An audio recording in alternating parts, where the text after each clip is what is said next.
Estamos de volta, galera, mais uma vez para falar sobre os gráficos. Agora nós vamos ver uma coisa interessante sobre os coeficientes da função, o a e o b, o coeficiente angular e o coeficiente linear.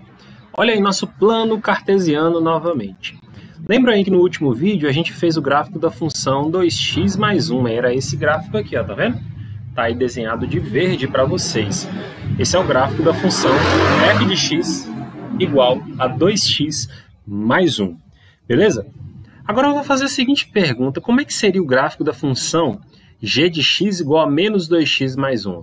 Dá uma pausa no vídeo aí e tenta fazer. O gráfico da função é menos 2x mais 1. G de x igual a menos 2x mais 1. Fez? Então veja só. O gráfico dessa função ele ficou assim, ó.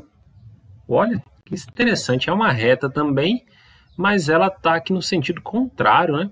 Essa reta verde que era da função 2x mais 1, ela está, vamos dizer assim, ó, crescendo. A gente diz que ela é crescente, né?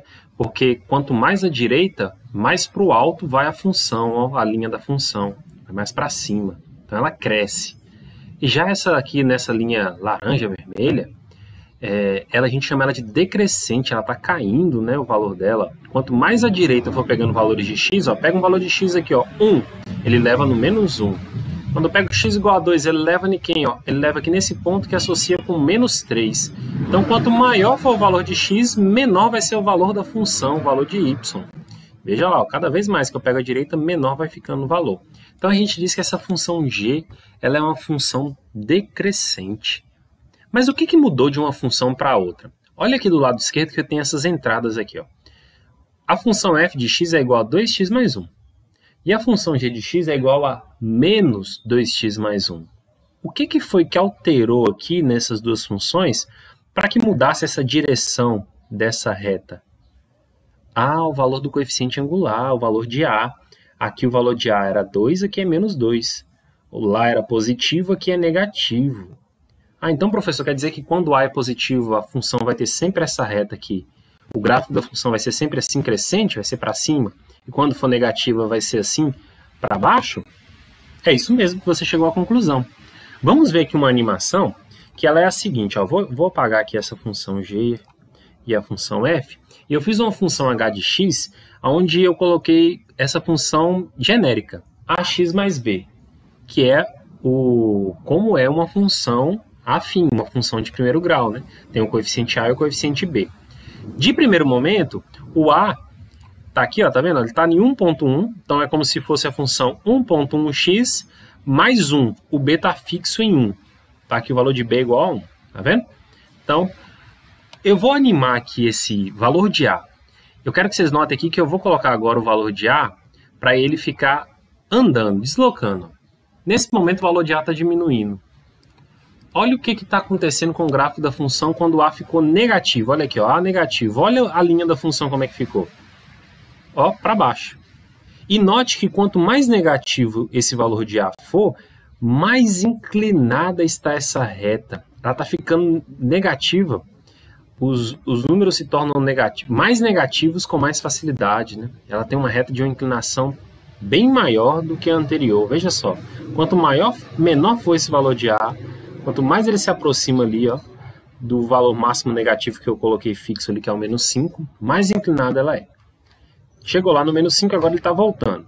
Está voltando, e veja aí que quanto mais ele se aproxima do zero, esse valor de a, está se aproximando do zero.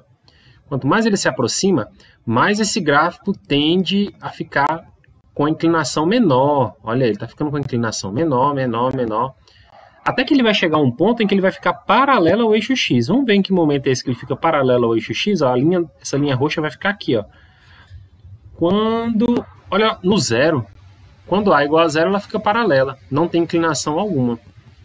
Agora, quando a passa a ficar positivo, note o que acontece com a inclinação da reta.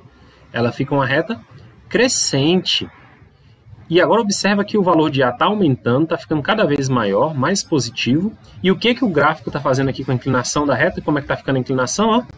Cada vez maior essa inclinação. Está cada vez ficando mais inclinado, ó, mais inclinado. Vejam aí. Então, é por isso que esse coeficiente, o valor de a, ele é conhecido como coeficiente angular. É porque ele determina o ângulo que essa reta vai fazer no gráfico, o ângulo com o eixo X. Então, quanto maior for o valor de A, mais inclinado. Quando for positivo, a inclinação ela é crescente, ela fica na inclinação de direção crescente, e quando esse A ele é negativo, ele fica decrescente. Então, essa é a conclusão que a gente pode chegar aí do coeficiente A, que é o coeficiente angular. E o coeficiente linear, professor? Veja que eu não mudei nada no coeficiente linear. O B, ele está fixo, olha lá, B igual a 1. Não mexi nele. B igual a 1 está aí, parado.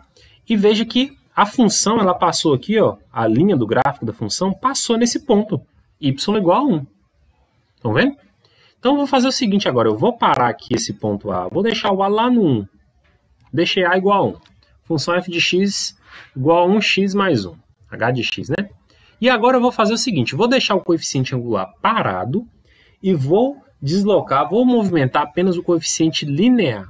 Observem o que acontece quando você mexe no coeficiente linear. Opa, volte aqui. Não era isso que eu queria, não. Aí. Vamos lá. Mais devagar, para todo mundo ver. Vocês estão vendo o que está acontecendo? Observa que o ângulo que essa função faz com o eixo x não está mudando, ó, porque meu coeficiente angular, que determina o ângulo, está parado, é 1. Eu fixei em 1. Está assim. Agora, o que está acontecendo com a função aqui quando o valor de b está subindo? Ah, professor, ela está indo mais para cima. E agora que o valor de b está diminuindo, a função é como se ela estivesse descendo, ó, se deslocando para baixo.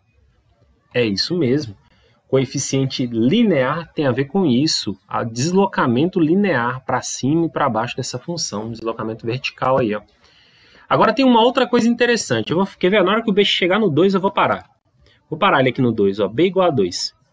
Vocês estão vendo onde é que essa função está cruzando o eixo y? O eixo y está aqui. A função veio, atravessou o eixo x. Olha onde ela atravessou o eixo y.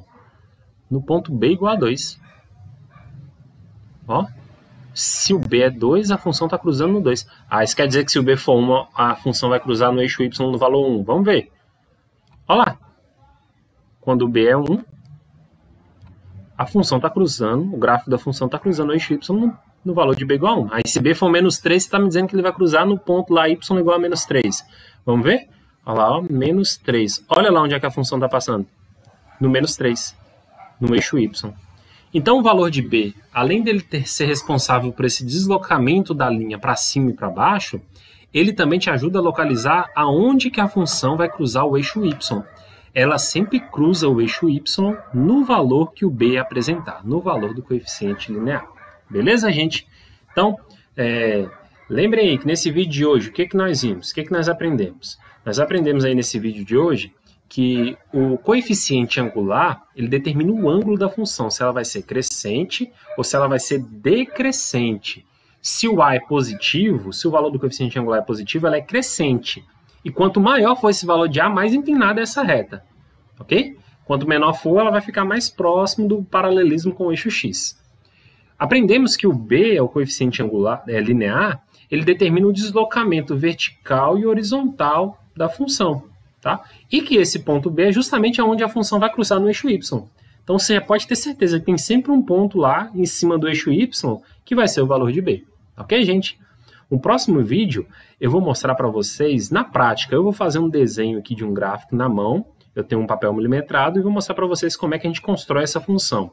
Porque vocês observaram na junção dos dois últimos vídeos que para fazer uma reta, embora eu tenha feito lá 4 pontos, eu só preciso de 2 pontos para ligar, para fazer uma reta com a régua, né? Só preciso de 2 pontos. Mas que 2 pontos seria interessante a gente escolher para montar um gráfico? Então, vou mostrar para vocês no próximo vídeo que 2 pontos não podem deixar de estar mostrados em uma função. Então, quando vocês forem fazer o gráfico de vocês, vai estar lá, vocês vão sempre marcar esses 2 pontos e por eles vocês desenham a reta, tá ok? Valeu, pessoal. Um abraço, até a próxima.